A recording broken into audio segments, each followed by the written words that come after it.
Bienvenue pour cette séquence des paroles de la vie éternelle. Nous sommes aujourd'hui un jour après le jeudi de l'Ascension. Ce jeudi de l'Ascension, c'est le jour établi pour commémorer la montée de Jésus au ciel. Jésus-Christ est mort, bien sûr, et ressuscité. Et 40 jours après, la Bible nous dit qu'aux yeux de ses disciples, il est monté au ciel. Et nous sommes donc dans cette période qui se situe entre l'ascension, le jour où Jésus est monté au ciel, et la Pentecôte, le jour où Jésus a répandu son Saint-Esprit sur les apôtres.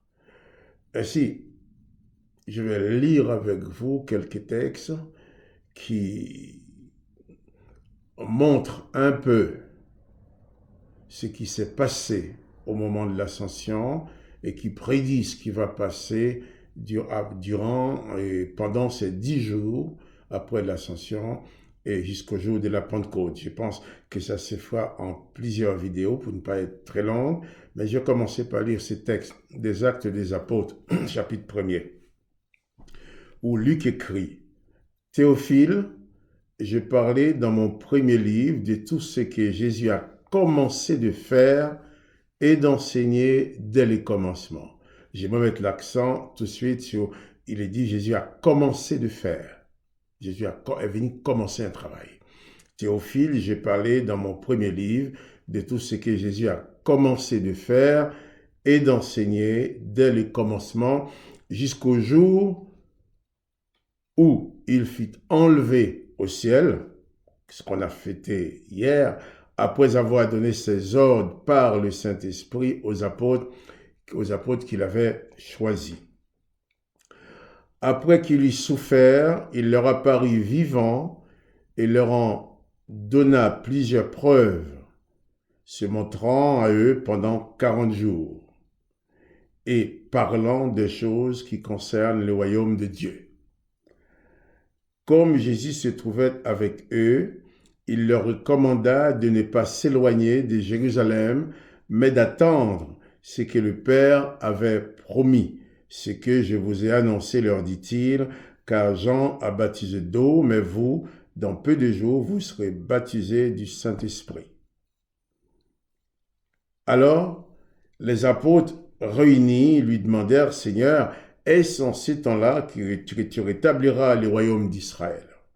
Il leur répondit, ce n'est pas à vous de connaître le temps ou les moments que le Père a fixé de sa propre autorité, mais vous recevrez une puissance, le Saint-Esprit survenant sur vous, et vous serez mes témoins à Jérusalem, dans toute la Judée, dans la Samarie et jusqu'aux extrémités de la terre. Après avoir dit cela, il fut élevé pendant qu'ils le regardaient, et une nuée les déroba à leurs yeux. Voilà. Je vais revenir sur ce premier verset des Actes des Apôtres, chapitre 1er, où il dit, et Luc écrit à son ami Théophile pour lui dire, pour lui parler de ce que Jésus a fait en faisant mention de son premier livre, l'évangile de Luc. Et qui dit qu'il a parlé de tout ce que Jésus a commencé de faire et d'enseigner dès les commencements. Jésus est donc venu commencer un travail. Il a commencé à faire les choses, il a commencé à enseigner. Et bien sûr, à cause de cet enseignement qui n'était pas acceptable pour les chefs religieux de l'époque, pas parce que ces chefs juifs étaient des méchants, ces chefs religieux juifs qui ont demandé et obtenu la crucifixion de Jésus n'étaient pas des méchants, pas du tout, mais ils étaient formatés, préparés par les enseignements de l'Éternel pour qu'une telle personne soit mise à mort, parce qu'ils vont dire à Pilate, cet homme-là doit mourir parce qu'il enseigne des choses que notre religion, notre Dieu ne nous permet pas d'accepter. Donc, ces gens-là, j'aime bien souligner qu'il ne faut pas écouter des gens qui, dans leur ignorance, accuse les Juifs, les traités de déicide, disant qu'ils ont tué. Non. Même Jésus a reconnu que ces Juifs-là, qui l'ont fait tuer, n'étaient pas vraiment responsables. Car sur la croix, Jésus a dit, pardonnez-leur, car ils ne savent ce qu'ils font. J'ai ouvert une parenthèse pour dire cela, parce que beaucoup de gens se permettent de porter des jugements sur le peuple juif. Le peuple juif n'est pas responsable de la mort de Jésus. Ils ont été mandatés, ils ont été, je dirais, manipulés, si j'ai pas le mot, pour demander la mort de Jésus. La preuve, Jésus va dire, Père, pardonne-leur, car ils ne savent ce qu'ils font. Celui qui se mettra à accuser les Juifs à cause de la mort de Jésus, eh bien, celui-là, c'est quelqu'un qui n'a rien compris de l'Évangile. Jésus a accordé le pardon, il a dit, ils ne savent pas ce qu'ils font. On ne peut pas condamner quelqu'un pour quelque chose dont il n'a pas conscience. Les textes nous disent, on revient.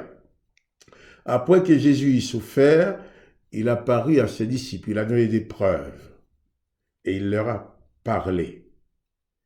Et il est écrit que Jésus leur parlait du royaume de Dieu. Et Jésus va leur donner des ordres. Dans Actes des Apôtres, chapitre 1er, il leur recommanda de ne pas s'éloigner de Jérusalem, mais d'attendre ce que le Père avait promis, ce que je vous ai annoncé, leur dit-il. Car Jean a baptisé d'eau, mais vous, dans peu de jours, vous serez baptisés du Saint-Esprit. Et bien sûr, les disciples qui attendaient vraiment que le royaume de Dieu s'établisse sur la terre, ils aimeraient bien pouvoir vivre dans ce royaume, va dire à Jésus, mais est-ce en ces temps-là que tu vas rétablir ton royaume? Jésus va leur dire non, ce n'est pas à vous de connaître tout ça, mais ce qui vous concerne, c'est que vous recevrez une puissance.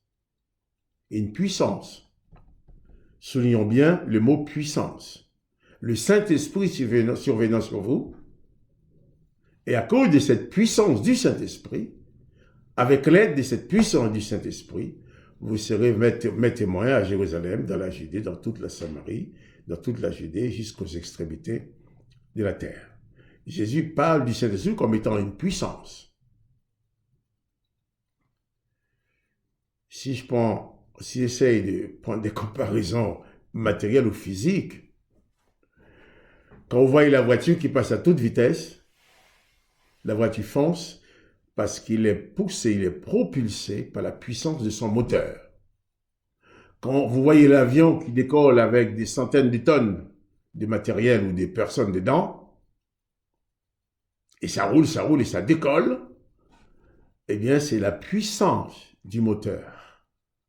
Donc, Jésus dit aux disciples, vous n'avez pas besoin d'avoir une date, mais ce qui est important, c'est que vous allez recevoir le Saint-Esprit qui est la puissance de Dieu, et c'est cette puissance qui va vous permettre de décoller, qui va vous permettre d'avancer. Vous allez être propulsé par cette puissance pour continuer l'œuvre que j'avais commencée. Le Saint-Esprit survenant sur vous et vous serez mes témoins. Jésus n'a pas dit à ses disciples, le Saint-Esprit survenant sur vous, vous serez des créateurs de religions, vous allez créer des religions, vous allez dominer sur les gens, vous allez... Non. Au contraire, dans Matthieu chapitre 28, Jésus va donner cet ordre à ses disciples. Je vais lire ce texte, Matthieu chapitre 28, à partir du verset 16. Lorsque les 11 disciples allaient en Galilée sur la montagne que Jésus leur avait désignée, quand ils le virent, ils se prosternaient devant lui. Mais quelques-uns eurent des doutes. Jésus s'étant approché, leur parla ainsi. Tout pouvoir m'a été donné dans le ciel et sur la terre. Allez, je les envoie là. Faites de toutes les nations des disciples, les baptisant au nom du Père, du Fils et du Saint-Esprit, et enseignez-leur à observer tout ce que je vous ai prescrit. Et voici, je suis avec vous tous les jours jusqu'à la fin du monde. Luc écrit à son ami Théophile, disant dans son premier livre, il a parlé de tout ce que Jésus avait commencé de faire. Et Jésus, après sa mort, après sa résurrection, avant de monter au ciel, va dire à ses disciples, eh bien, vous recevrez une puissance, le Saint-Esprit survenant sur vous, vous serez mes témoins. Donc, vous allez donc continuer l'œuvre que j'ai commencée. Jésus leur dit, allez, il les envoie. Faites de toutes les nations des disciples. Jésus n'a pas demandé de faire de toutes des nations des religieux, de faire de toutes les nations des membres d'église ou des fanatiques.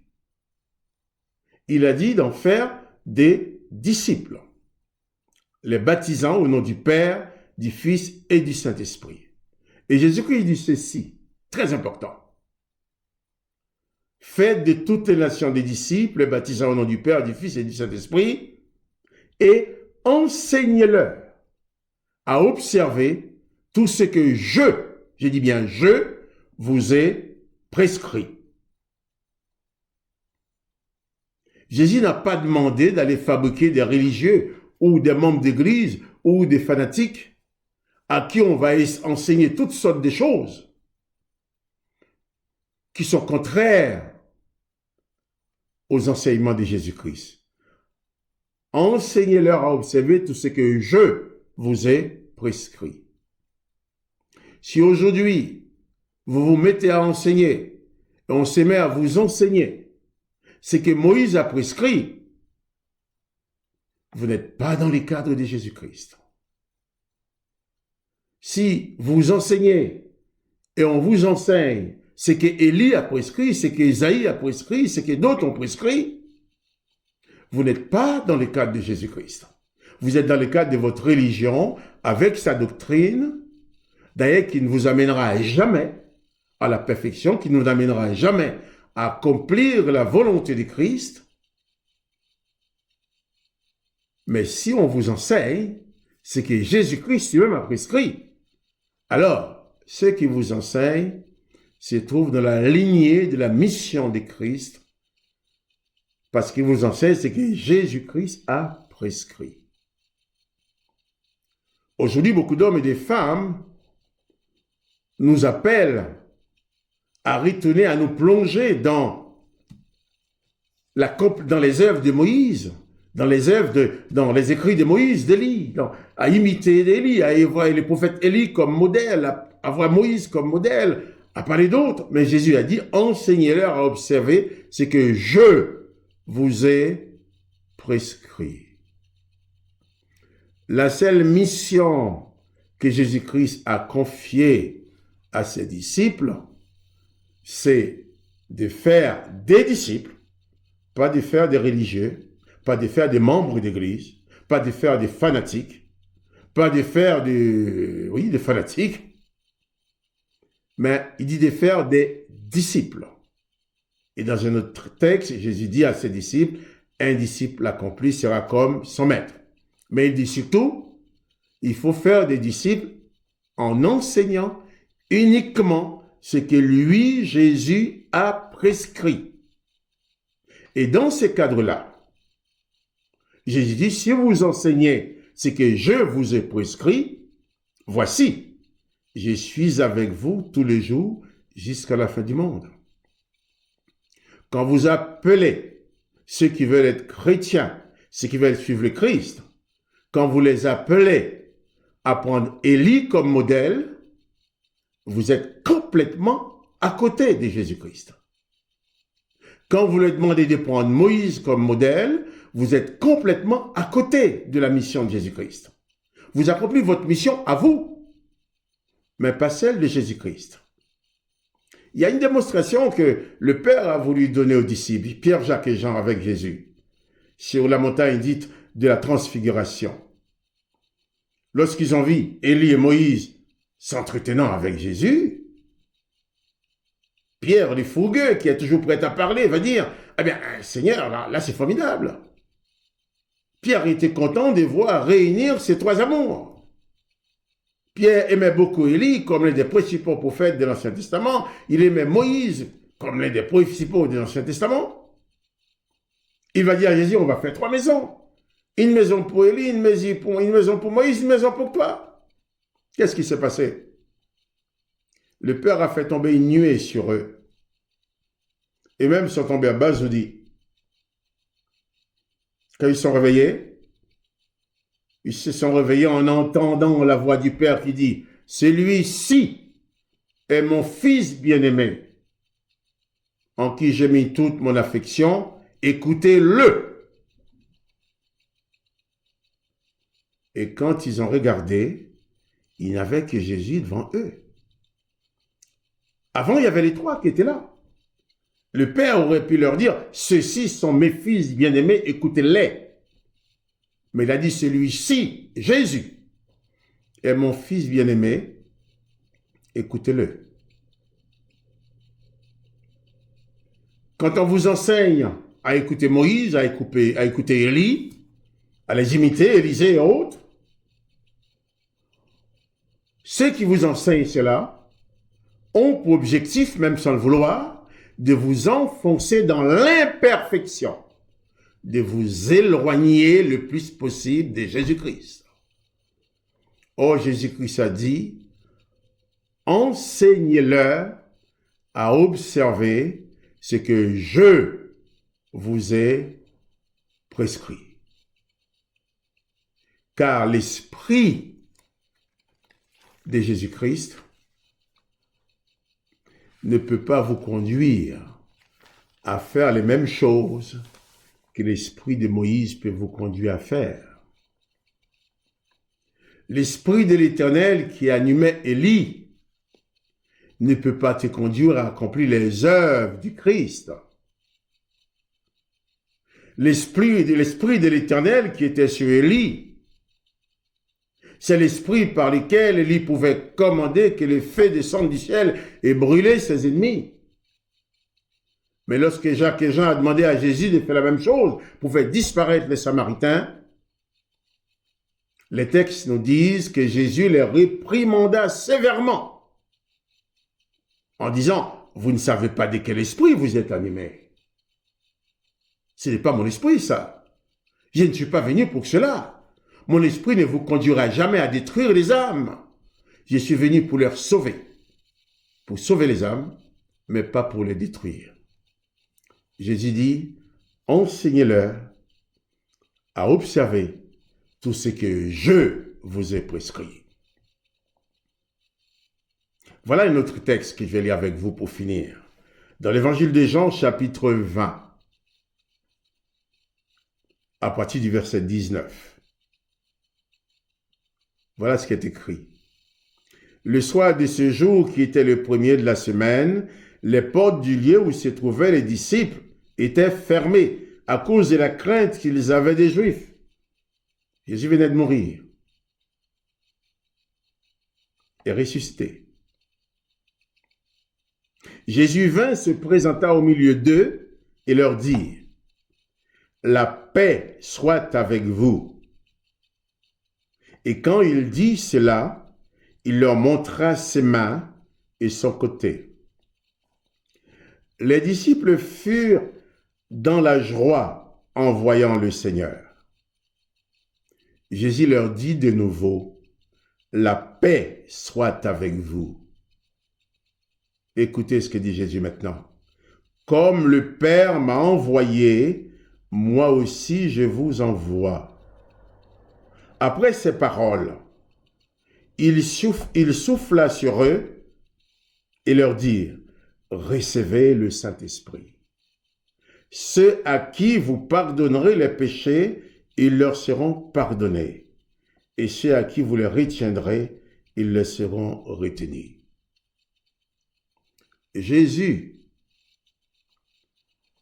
souffle sur ses disciples pour leur dire, recevez le Saint-Esprit. Dans une autre vidéo, je parlerai certainement de ce souffle. Mais Jésus leur dit, comme le Père m'a envoyé, moi aussi je vous envoie. Jésus confie à ses disciples, à ses apôtres, la même mission que le Père l'avait confiée, qu'il avait commencé. Il a commencé à faire des choses et Père l'a envoyé pour commencer, pour ouvrir la porte de la grâce à l'humanité. Et il a confié la tâche à ses disciples de continuer cette œuvre. Comme le Père m'a envoyé, moi aussi je vous envoie. Et souvenez-vous que nous avons lu tout à l'heure, Jésus a dit « Tout pouvoir m'a été donné dans les cieux et sur la terre ». Et ce pouvoir qui a été donné à Jésus-Christ dans les cieux et sur la terre, Jésus va les transmettre à ses disciples par le Saint-Esprit, par son Esprit. Je parle bien l'Esprit de Jésus-Christ. Car il convient, sans vouloir vous choquer, mais il convient de constater que quand il est question dans l'Ancien Testament du Saint-Esprit, et dans le Nouveau Testament du Saint-Esprit, ce n'est pas le même esprit. L'esprit de l'Éternel, ce n'est pas l'esprit de Jésus-Christ. Je vous donne un exemple qui peut permettre de comprendre. Nous sommes appelés à réfléchir. Il ne s'agit pas d'entendre des choses et de les avaler comme on avale un cachet d'aspirine sans savoir ce qu'il y a dedans. Mais nous avons le devoir de réfléchir.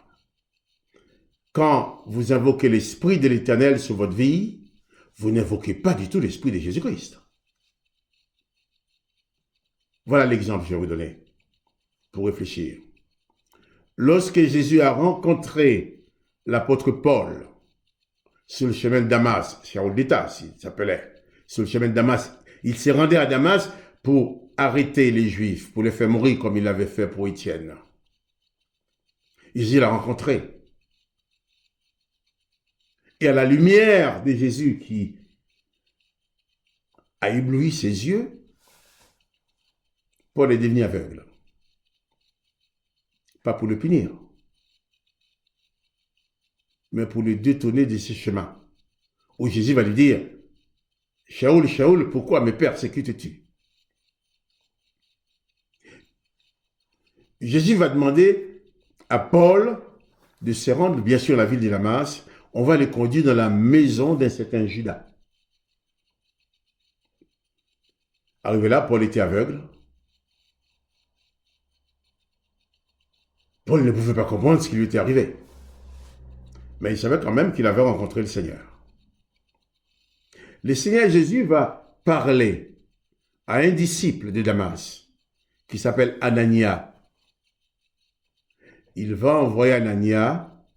Il va dire à Anania, tu vas prier pour Paul, pour Shaul de Tarse, tu vas prier pour lui, afin qu'il recouvre la vue et qu'il reçoive le Saint-Esprit. Ah, là il y a de quoi réfléchir. Paul avait sur lui l'Esprit de l'Éternel, qu'on appelait Saint-Esprit aussi, mais qui n'était pas le Saint-Esprit de Jésus-Christ.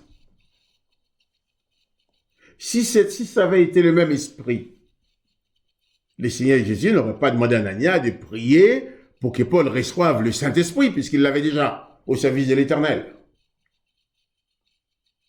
Quand vous invoquez sur vous l'Esprit de l'Éternel, vous invoquez l'Esprit de l'Éternel qui va vous conduire à accomplir les œuvres de l'Éternel. Comme Élie, comme Moïse, comme Élisée, capable de commettre les meilleurs et les pires. Élie est capable de guérir un malade, de ressusciter un mort, mais il est capable aussi, par le même esprit, de brûler des centaines de soldats. Élisée est capable de guérir un malade, de ressusciter un mort, mais par le même esprit, il est capable de maudire les petits-enfants qui se moquent de lui, et l'Éternel va exaucer sa malédiction parce que ça correspond à son esprit. L'Éternel va faire sortir des ours de la forêt qui va dévorer 42 petits-enfants. Mais lorsque les disciples vont demander à Jésus d'accomplir la même chose qu'Élie, Jésus va les réprimander sévèrement en disant « Vous ne savez pas de quel esprit vous êtes animés. Je ne suis pas venu pour détruire les âmes, mais pour les sauver. » Jésus dit aux disciples « Vous recevrez le Saint-Esprit, une puissance.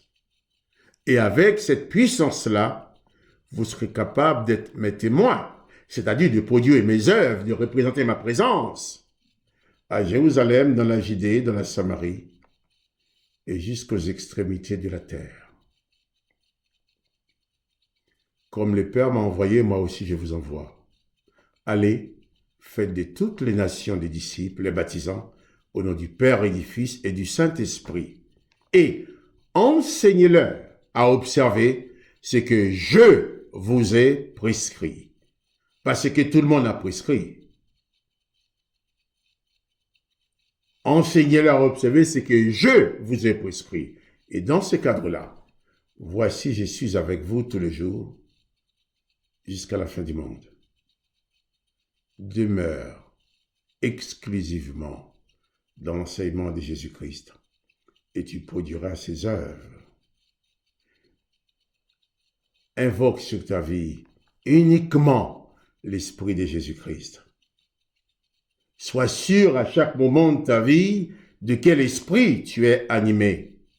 Jésus a dit à ses disciples, en sa présence en plus, il leur a dit, vous ne savez pas de quel esprit vous êtes animé. Je ne suis pas venu pour perdre les âmes.